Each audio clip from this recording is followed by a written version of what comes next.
Welcome back to the channel and welcome back to another UFC fight prediction video.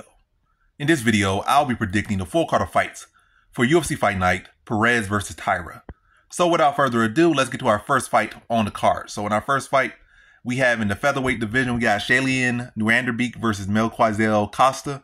And how do I feel about this one right here is I'm going low confidence Costa to beat Nuerdanbieke. Both of these guys are very solid. I just feel like Costa is just a better overall fight. I feel like he can finish on the ground submission-wise more consistently at a higher level or at a similar level, same level. He has a jiu-jitsu threat. Wrestling, I would definitely lean to Nuerdanbieke, but I feel like Nuerdanbieke doesn't really have the strongest submission threat, so I feel like Costa can address that enough that he can get on the feet and do work or potentially reverse the position and look to tackle submissions. But for the most part, it's not like he has too much to worry about with Nuerdanbieke as far as ground and pound or submission. I feel like Costa's takedown defense is solid enough to, to negate it. And I feel like he's the better submission grappler. So ain't too much threat with Nuerdanbieke's takedowns as far as once he gets me. So I feel like he'll be able to get up from those takedowns. Costa's striking is much more fleshed out in my opinion between the two. Nuerdanbieke might have more power in one shot, but I feel like Costa's not just a guy, he just has a bad shin, or he's that guy you could just walk down and hit with one big shot and it's over. Like, I feel like both of them in their losses to Steve Garcia, it was because Garcia has such a relentless pace, and neither of those guys are necessarily relentless pace pushers. So I feel like that's going to be an issue for either man. That's just going to come down to who can land, more consistently land the cleaner, flusher shots and set their striking up better. Now, just from watching their fights, Costa again has the more fleshed out striking, where Nuerdanbieke, his striking is not as fleshed out. He just has a little bit more has that one punch power, but he don't really throw the best combination. So lean to the guy that can, has the more fleshed out striking and just the more developed grappling game. And I think he beats Nuerdanbieke in a competitive decision, but again, dictating the striking and really doing a good job of, negating to the best of his ability, or to a good ability, negating Nuerdanbieke's wrestling. So in this one, I got Costa via decision. Now to our next fight, we have in the women's strawweight division, we got Julia Polastri versus Josephine Knutsson. And how do I feel about this one right here? I'm going Josephine Knutsson, low confidence to beat Julia Polastri. Yeah, I could yap about this one, but to be honest, I don't really feel no need to dig super deep into this one. Like, oh, she does this, she does that. Nah. I feel like from what I've seen, I feel like Josephine Knutsson just has the more fleshed out striking, in my opinion. I like the crispness of her strikes more. I just feel like her footwork better. I like her overall, and I feel like it's going to primarily play out as a striking matchup. And in my opinion, I feel like she's the better striker. And that's as simple as I can say it. So in this one, I got Josephine Knutsson via decision. Now to our next fight, we have in the featherweight division, we got Saragih versus Weston Wilson. And how do I feel about this one? I'm going high confidence Saragih to beat Weston Wilson. Yeah, well, Weston Wilson, he had 16 wins. He had 25 fights, and in all those fights, in all those years, he has not beat a single fighter with a pulse. I think he has not given a fighter with a pulse good competition, nor has he beaten a fighter with good pulse. He gets destroyed by any fighter any bit decent, and that's inside and outside of UFC. So it's not like, oh, he just fought some really good guys in the UFC, and he just they're just good, really good guys. Nah, they're solid and whatnot. It's just that he's also not solid. No insult to the guy. I just feel like, his resume pretty much speaks for itself. Like, in a way you wouldn't want your resume to speak for you. I feel like Saragih has, I feel like he's just the better overall fighter. He definitely has the power to put his lights out. And Weston Wilson's coming off two, first round, second round, two under 1.5 knockout losses. Under 1.5 round knockout losses. And not just I just covered up and got hit with some shots. Now you got knocked out your senses. Whether it was a full KO or a TKO, it was a lot of damage. It wasn't like some guy that just hurt you, buzzed you a little bit, and you just went to defense, or you just turtle up. You took a lot of damage. And I'm going Saragih to be able to put the power on him early and get him out of there in the first round. So in this one, I got Saragih via first round TKO. Now to our next one, we have in the women's flyweight division, we got Carly Judice versus Gabriela Fernandes. And how do I feel about this one right here? I'm going average confidence Gabriela Fernandes to beat Carly Judice. both of these fighters are solid. When look at Judice, she has not really, as far as her professional career, she's beaten women that have like 500 records or below 500 records. Not really much to show for her. She had a good performance in her Contender Series fight, which, you know, could have went either way, but ultimately she lost. But yeah, in this one, I just feel like Gabrielle Fernandes, in my opinion, is the best. Somebody say, oh, I feel like she's this, I feel like this. No. When I go based off that, I feel like maybe Judice could land more volume. But can you really rate her striking so much when she's only beating cans? And I feel like her opponent she lost to was still very green as well. I feel like Fernandes, win or lose, has fought better competition, especially, you know, look at her loss. She didn't come in and fight, you know, cans. She came in to fight people that were already established, like already established grappling threats. She didn't come in this fight, like people that are already fighting people that's upper trajectory, even beating people that have upper trajectory in the weight class. Not to say they top 10, 5, but like, you know, top 15 and maybe in that, like just on the outside of top 10. She fought some solid people. She didn't come in and get no spoon-fed opponent. Both opponents far exceed who Judice lost to on the Contender Series. So Fernandes has clearly fought better competition, clearly beaten better competition. I worry about her grappling, but I don't feel like Judice grappling is all that, you know, where it needs to be. And I feel like it's going to primarily be on the striking battle. And Fernandes, I feel like she just packs more power. I feel like she's more technical in my opinion. And I feel like she packs more power in her strikes.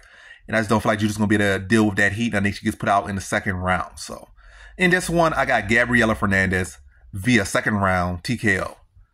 Now to our next one, we have in the bantamweight division, we got Garrett Armfield versus Brady Hiestand. And how do I feel about this one right here? I'm going low confidence Garrett Armfield to beat Brady Hiestand. Garrett Armfield just seemed like the better fighter overall. Definitely the cleaner striker. Seems like to have solid enough grappling and grappling defense, you know, to address Hiestand's grappling. And I think the gap between their striking is bigger than the gap between their grappling. So the gap in striking, which favors Armfield, is bigger than the gap in grappling, which favors Hiestand. But Armfield, he's not no trustworthy fighter. He's not a fighter I'm going to say right now I have such a high regard for or anything like that. I don't. I feel like he already lost last fight. I don't understand why they gave it to him. He should have got the win. But hey, it is what it is. Close enough. It's not a robbery, but I don't really see the point in giving him the win in that position. But I guess the judges don't care about politics or anything like that, which they shouldn't. But yeah, I could definitely see a case where Hiestand wins this one because of Armfield's questionable cardio, questionable pacing. You know, you're a bantamweight. There's no reason you should be looking at the clock because you're exhausted, don't have the gas tank. You're 135, 5'4", 135, 5'2", whatever the case. You should have cardio for days. And it's not like no one's pushing such a phenomenal pace, even at this weight class or whatnot. But anyway. Yeah, so I can see Hiestand out grinding him and Armfield, you know, exploiting Armfield's lapses there, or maybe even just finding the perfect takedown when Armfield's tired and then subbing or catching Armfield with a punch. And then, you know, I can see that because Armfield's just not that guy. He could win this one, but he's definitely not that guy. I guess I could go to sleep easily. If I could go to sleep for 20 years, you know, and before I go to sleep, I can say Armfield is not that guy. He's a solid fighter, but he's not that guy. He's not a guy we're going to see fighting for no title. We're not going to see him really having that highest ceiling. I go to sleep real easy, put a bet on that, 20 years, wake up from a cold sleep and like, yeah, that was easy one. This guy is not that guy. So he's definitely that guy you should not put a whole lot of confidence in. Didn't deserve to win his last fight. And I can definitely see him getting what the service he got done in his last fight, getting gifted the decisions, and they doing the same before Hiestand. Because Hiestand, whatever, where I'm going with this one. But either way, close fight. But I think Armfield just a more polished fighter, in my opinion. Address the grappling and just be the more crisper technical striker and win the fight by decision. So in this one, I got Garrett Armfield via decision. Now on to our next fight we have in the flyweight division. We got Nate Maness versus Jimmy Flick. And how do I feel about this one right here? Is I'm going average confidence Nate Maness to beat Jimmy Flick. I feel like Nate Maness, his takedown defense isn't where I would want it to be. But Jimmy Flick, I feel like in the last fight, he only really won because his opponent, Malcolm Gordon, was making, you know, really amateurish mistakes, like running over his punches, you know, engaging in the grappling more than he should. And he was hurting him on the feet. You know, pretty much anytime they were striking for more than like 20, 30 seconds, Flick was getting rocked up. And it's not like Malcolm Gordon is like a super heavy hitter or notable heavy hitter. He's an underrated striker and a really underrated fighter, but it really was messing him up is his fight IQ. And what messed him up in that fight was his fight IQ. And I feel like Nate Maness with his height and length, and he does pack much more power than either of these guys. And also, it's not like he's been submitted by everybody. He, you know, had some grappling issues, but it was only like one guy who was able to really dominate him in grappling as far as submitting him. He was able to go, 3 rounds with Umar Nurmagomedov, was never close to being finished. And Jimmy Flick is nowhere near the level of Umar Nurmagomedov. So Garrett Ulanbekike was able to put him away early, but not too many other people. And Nate Maness does show tough and grit. He might not be the most technical fighter. He may not be that. But he's not a complete idiot like Malcolm Gordon is at times. And he's going to be able to notice that he's going to be a touch flick up and put him away. And I think he puts him away in the first round. His only flick's chin is the best, or his durability is the best, or his striking defense is the best. And you combine all those things, you got a really big hole in your cells or in your ship. There's water leaking in your ship, and your ship is about to go underwater. I feel like Nate Maness will be able to manage the distance and not run over his punches or give Flick anything to capitalize off of it. It's put him away probably, under, well, definitely going to say under 1.5. I'm just going to say first round. Get him out in the first round. Push him. Get him out in the first round without running over your punches or crowding your space up, allowing Flick to get a takedown. And it's not like Flick has such amazing takedown offense. So I feel like Nate Maness should be able to keep it on the feet and should be the final strikes pretty easily and get him out of the first round. So in this one, I got Nate Maness via first round TKO. Now to our next one, we have in the flyweight division, we got Tagir Ulanbekov versus Joshua Van. And how do I feel about this one? I'm going low confidence Tagir Ulanbekov to beat Joshua Van. I think Van's an amazing talent, but maybe it's a little bit too soon. Too much too soon. That's the way to say it. I think Tagir Ulanbekov is a very solid fighter, very underrated. The UFC only has one loss that he arguably won. I feel like his wrestling by far better than anyone that Van has fought. His level of skill and talent where he is in this sport and where he is in his career right now is far higher than anyone that Van has fought. And yeah, the thing's going to be the case where, Van's only 22. Ulanbekov's like right in his prime. Van's like nearly 10 years from his prime. And Ulanbekov is right in his prime. And they're both solid fighters. So I'm going to lean to the guy that's more so in his prime. So pretty even fight when you already look at it. You got to factor that one guy's in his prime, one guy's far away from his prime. But yeah, nonetheless, I can see this is a good fight. But I think Ulanbekov's going to be able to blanket him. Gain the respect on the feet, maybe touch him a little bit, maybe even buzz him a little bit. Van's defense can be a little bit sloppy at times. Definitely got good offense, but his defense could use a lot of work. Again, a young fighter. You got to work on his holes in his grappling. Got to work on the holes in the striking. He get him by, he has great offense. Got to work on the defense. Could work on the fight IQ just a little bit. The fight IQ is extremely high for where he's at for sure. And in general, it's pretty high, regardless of being a 22-year-old or being 3 fights into the UFC. It's pretty high. So he's not an idiot. He's not a guy that's going to, so that alone will keep him in the fight. His volume is going to keep him in the fight. His power, his combination will keep him in the fight. And he has pretty solid wrestling defense. Not the best, this is definitely going to be his biggest test in the wrestling. But, yeah. I just think Tagir Ulanbekov will be to gain his respect on the feet, keep the fight close, and then to be able to find opportunities to get into the mat.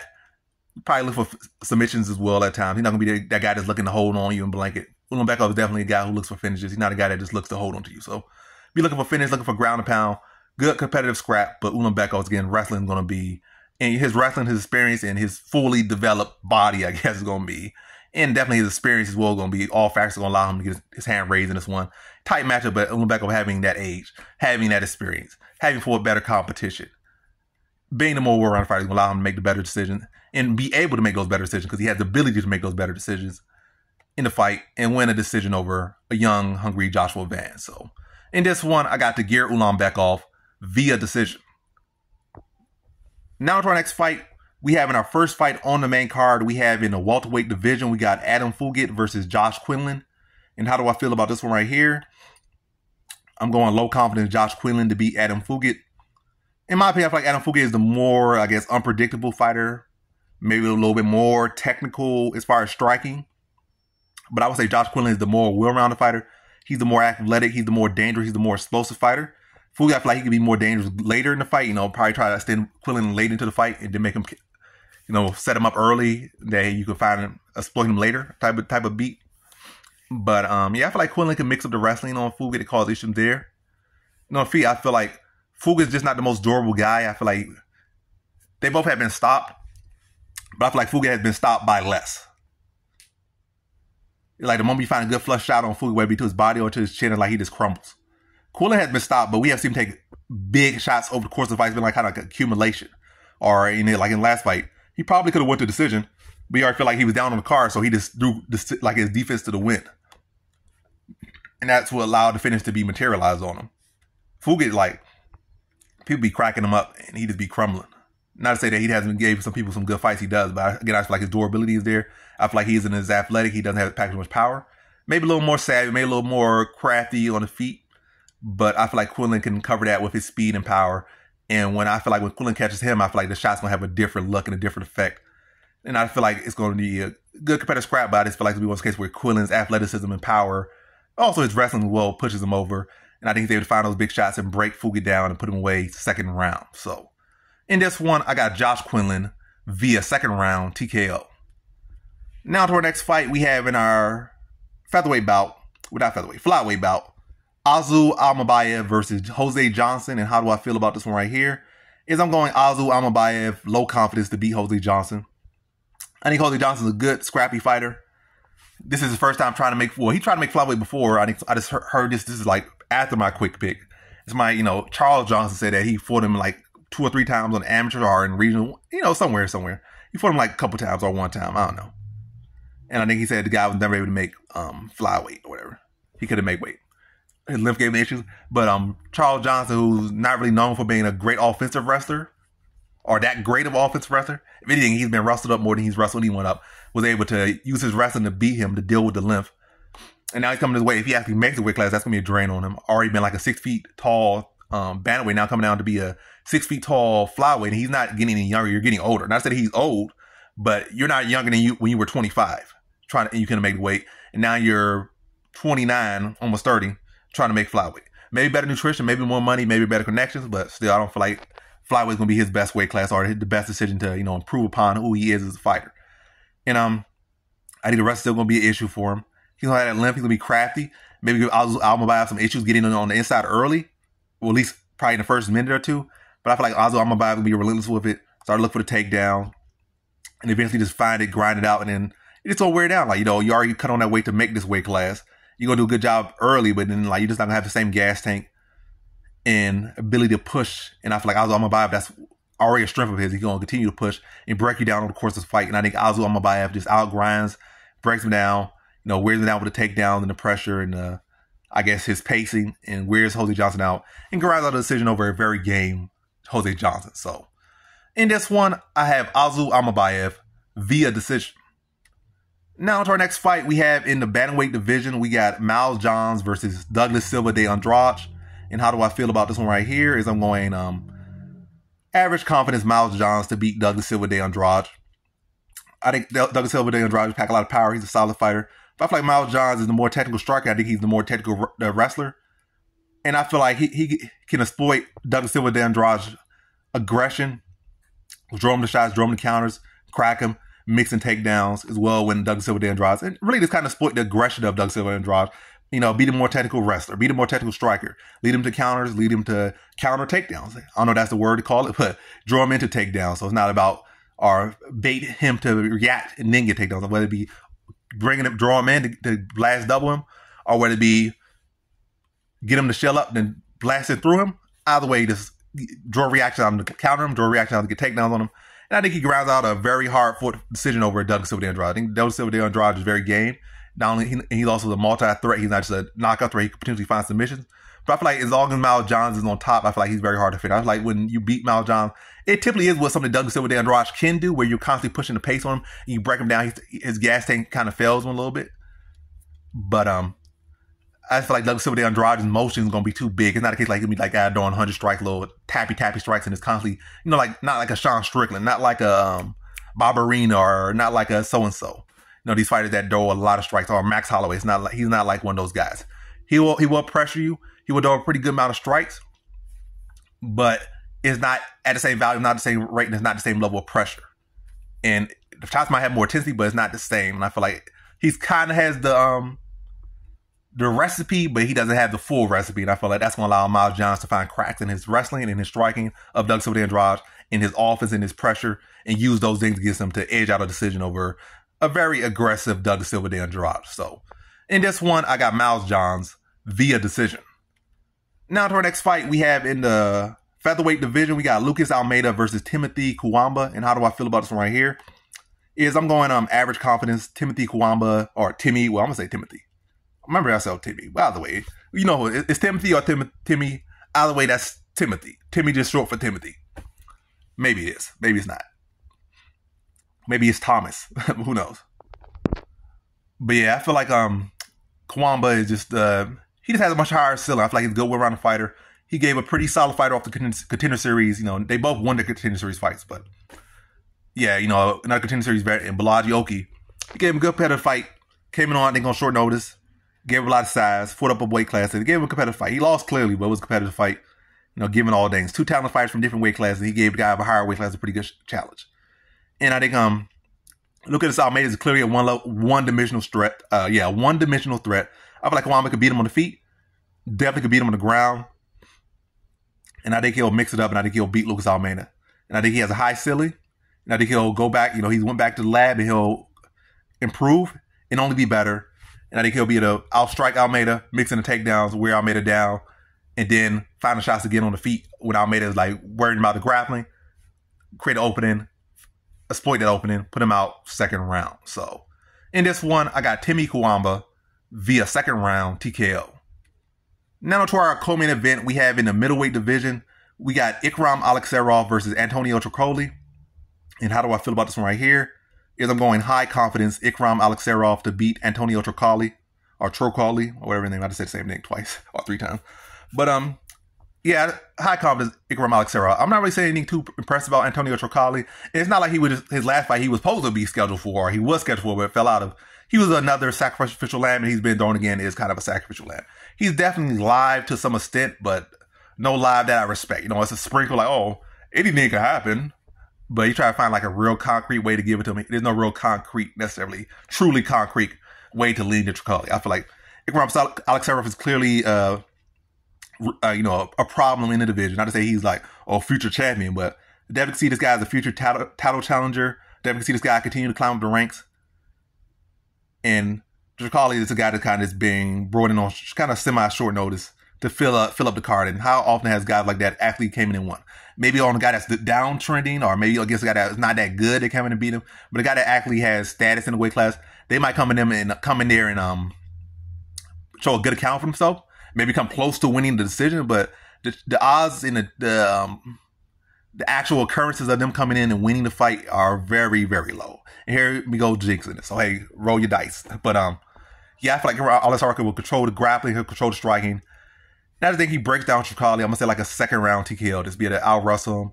You know, control where the fight taking place. If he wants it on the ground, he'll get on the ground. If he's liking it on the feet, he'll get on the feet. And I feel like he's a better striker. I feel like he's a better grappler, at least wrestler. And I feel like he's solid enough in the grappling to defend Trocoli's submissions, neutralize them, and just pound them out. I just feel like he's gonna pick them apart in all facets, and probably like touch him on the feet, level change, drag the mat, finish him off with some ground and pound. In that second round, after kind of buzzing him up on the feet. So in this one, I have Ikram Aliskerov via second round TKO. Now to our main event, we have in the flyweight division, we got Alex Perez versus Tatsuro Taira. And how do I feel about this one right here? Is I'm going low confidence Tatsuro Taira to beat Alex Perez. Very, very tough fight, especially after Alex Perez's last fight. You know, if it was not for his last fight, it would probably be like high confidence Tatsuro Taira. This guy gets submitted all the time in the first round. Tatsuro Taira, first round submission. But now, kind of dragged into like a third round submission for Tatsuro Taira, and from high confidence to low confidence. Perez is very well rounded. I definitely feel like he's I'm not gonna say more rounded, but he's definitely more experienced. He's definitely been around longer, and I feel like he definitely has a good chance to be able to address the grappling Taira. And Taira could be in a lot of problems, but I'm going Tatsuro Taira, leaning to the younger talent, leaning to the also the fact that it's not like Perez beat necessarily a submission grappler or primarily submission grappler, or a guy that has been where submission grappling has in finishing people on the ground has been such a big factor of his wins at the highest level. It hasn't. Like the last one was a guy that mixes up, and I think his striking and submission was kind of similar or more so decision. But either way, it wasn't a guy who went out there with some submission ace. Tatsuro Taira is a submission ace, and Perez, when we look at UFC career, I think he had like 4 losses. I think, or 5 losses. I think 4 or 5 have been submission. I think they all been like in the first round. So it does seem to have gone to the first round submission, but I'm leaning to a third round submission for Tatsuro Taira. I think Perez will push him and, cause him give him a lot of struggle, give him a lot of grief out there on the feet and in the grappling, probably scrambling. But I feel like Tatsuro Taira, this is going to be one of those fights where he rises to the occasion, back and forth fight on the feet. Taira, going desperado for those takedowns, however he can get in the way he's getting or creating grappling situations, however he can get them. When Perez coming with a lot of heat on the feet. And then the scramble, they're scrambling, battling for position a lot.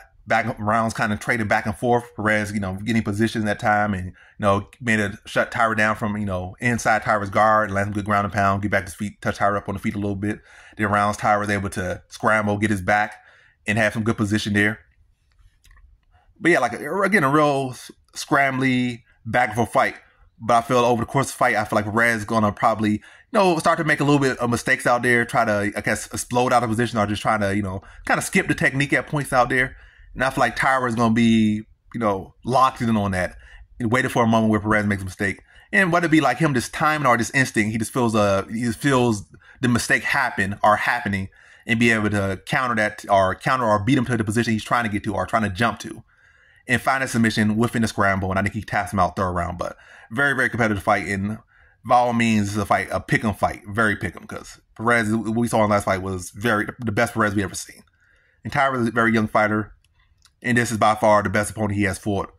And it's not like he has fought the best competition and beat the best competition yet. So by all means, it's a very toss-up fight. But I'm going to toss for Taira to go out there and be that, be the greatest talent that Japanese talent in as far as UFC goes that the UFC has ever had. He's like the Japanese scene in MMA, especially in UFC, has been kind of barren, and he's definitely looking to be that guy to bear the torch, or he's carrying the torch right now, and he's trying to put it on Mount Olympus. So he got a lot more riding behind him, and I think he's going to rise to the occasion. Very, very tough fight, but the cream always rises to the top, and Taira wants to be on the top, so I think he's going to be able to prevail here, but very tough fight. So in this one, I got Tatsuro Taira via third round submission. And that concludes my fight predictions for the full card of fights for UFC Fight Night, Perez versus Taira. And as always, thanks for watching.